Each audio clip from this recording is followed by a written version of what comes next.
Hello everyone. इस video में हम बात करने वाले हैं कॉमन ब्रेन लीजन की। और कॉमन ब्रेन लीजन में ये सारे हम यहाँ से यहाँ तक ये पूरी हम बात कर चुके हैं।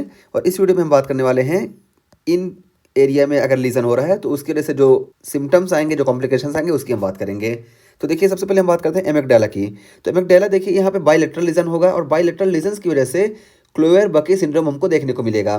तो ये क्लेवर बकी सिंड्रोम क्या है? तो देखिए, क्लेवर बकी सिंड्रोम यहाँ पे ये देखिए, ये बताया गया है। वैसे एक चीज़ ये जान लें कि क्लेवर बकी सिंड्रोम में क्या होता है कि माउथ में मतलब कोई भी चीज़ डाल के अप्रोप्रिएट सेक्सुअल बिहेवियर शो होता है। तो ये होता है। तो देखिए, क्लेवर बकी सिंड्रोम डिसइनिबिशन होगा और इस डिसइनिबिशन में क्या होगा, देखिए हाइपरफेजिया हो जाएगा, हाइपर सेक्सुअलिटी देखने को मिलेगा और हाइपर ओलैरिटी देखने को मिलेगा। तो वही है कि मतलब कोई भी चीज़ उठा के मुंह में डाल लेना, ये इस तरह की चीज़ें देखने को मिलेगा। और ये किस कंडीशन में होता है? तो seen in HSV1 encephalitis, herpes simplex virus 1 encephalitis में ऐसा देखने को मिलता है। और उसके बाद फिर है हिप्पोकैम्पस। तो हिप्पोकैम्पस के बारे में हमको मालूम है कि ये शॉर्ट टर्म मेमोरी को कन्वर्ट करता है लॉन्ग टर्म मेमोरी में, और इसी को हम बोलते हैं कंसोलिडेशन। और यहाँ पे जो न्यूरॉन वर्क करता है हिप्पोकैम्पस का, उसको हम बोलते हैं CA1 फाइबर। ठीक है, तो ये हिप्पोकैम्पस का काम है। अब जब हिप्पोकैम्पस में लीजन हो जाएगा, बायलेटरल लीजन हो जाएगा, तो उसकी वजह से एंटेरोग्रेड एमनेजिया हो जाएगा। एंटेरोग्रेड एमनेजिया मतलब अब कोई भी मेमोरी जनरेट नहीं होगी, शॉर्ट टर्म मेमोरी रहेगी, वो लॉन्ग टर्म में कन्वर्ट नहीं होगी, इस वजह से मेमोरी जनरेट नहीं होगी। तो वही दिया गया है कि नो न्यू मेमोरी फॉर्मेशन, तो न्यू मेमोरी फॉर्मेशन नहीं होगा। और ऐसा अल्जाइमर्स डिजीज में देखने को मिलता है। ठीक है, और उसके बाद फिर है कि डॉर्सल मिड ब्रेन में अगर लीजन हो रहा है तो क्या होगा, तो हमें पेरिनॉड सिंड्रोम देखने को मिलेगा।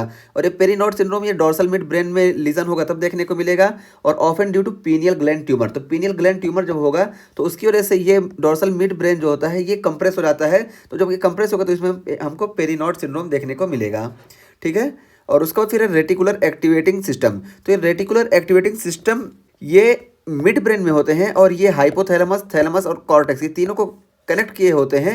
और जब यहाँ पे लीजन हो जाता है तो क्या होता है, तो पहले इनका फंक्शन क्या होता है कि ये जब तीनों को कनेक्ट किए होते हैं तो ये यहाँ स्टिमुलाई जनरेट करते रहते हैं और अवेकफुलनेस को ये जनरेट करते हैं। तो जब यहाँ पे लीजन हो गए तो देखिए क्या होगा, तो reduced level of aerosol and wakefulness. तो वेकफुलनेस यहाँ पे देखिए कम हो जाएगा, क्योंकि यहीं से कॉर्टेक्स और हाइपोथैलेमस और थैलेमस कनेक्ट होते हैं, और इसकी वजह से क्या हो जाएगा, कोमा हो जाएगा। ठीक है, और उसके बाद फिर है मीडियल लॉन्गिट्यूडनल फेसिकुलस। तो medial longitudinal fasciculus internuclear ophthalmoplegia cause करेगा।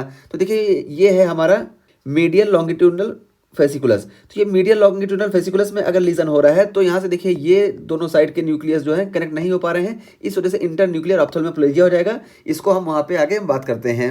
ठीक है, और उसके बाद फिर देखिए इम्पेयर्ड एडेक्शन ऑफ इप्सिलेटरल आई। तो इप्सिलेटरल आई का एडेक्शन जो होगा इसमें इंटरन्यूक्लियर ऑप्थेल्मोप्लेजिया में ये हो जाएगा। और निस्टिग्मस ऑफ कॉन्ट्रालेटरल आई, तो कॉन्ट्रालेटरल आई का निस्टिग्मस हो जाएगा, और विद एबडक्शन, एबडक्शन होगा।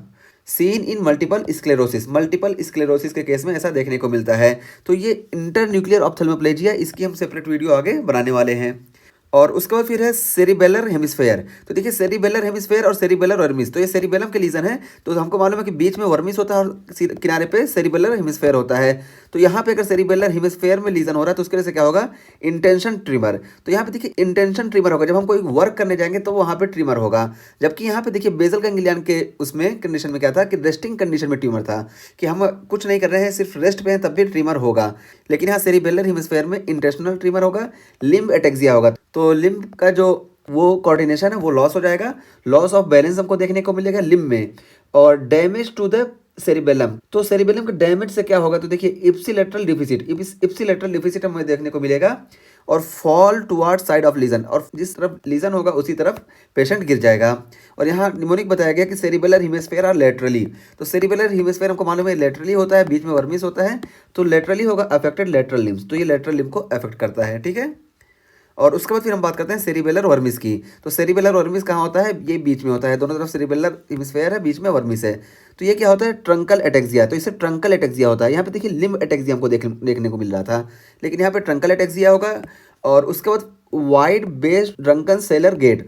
तो ड्रंकन सेलर क्या होता है, जैसे मतलब सेलर जब डूबती है तो यानी बीच में प्रॉब्लम होती है, फिर ये लंबी होती है, तो ये मतलब बीच में जो इसका स्ट्रक्चर इसमें प्रॉब्लम की वजह से यूं होता है। तो वही एक wide based drunken sailor gait यहाँ पे देखने को मिलेगा, और निस्टिग्मस देखने को मिलेगा, और डिसअर्थरिया देखने को मिलेगा। निस्टिग्मस की हम बात कर चुके हैं कि आई मूवमेंट में प्रॉब्लम हो जाएगी, और डिसअर्थरिया कि डिफिकल्टी इन स्पीच देखने को मिलेगा, और degeneration associated with chronic alcohol use. तो ये वर्मिस का डिजनरेशन क्यों होता है, तो क्रोनिक एल्कोहल और यूज की वजह से होता है। और निमोनिक क्या है कि वर्मिस इज सेंट्रली लोकेटेड, तो वर्मिस सेंट्रली लोकेटेड होती है, इस वजह से सेंट्रल बॉडी इसमें इफेक्ट होगी, तो हमें ट्रंकल एटेक्सिया देखने को मिलेगा। तो ये हमारा कंप्लीट हुआ। तो हमने सेरिबेलर वर्मिस, सेरिबेलर हेमिस्फीयर ये सब कंप्लीट कर लिया। एमिगडेला में लीजन है तो क्या होगा, हिप्पोकैम्पस में लीजन है तो क्या होगा, हमने पूरे इसकी बात कर ली। और आज का तो हमारा ये टॉपिक जो है कॉमन ब्रेन लीजन, ये पूरा कंप्लीट हुआ। ठीक है।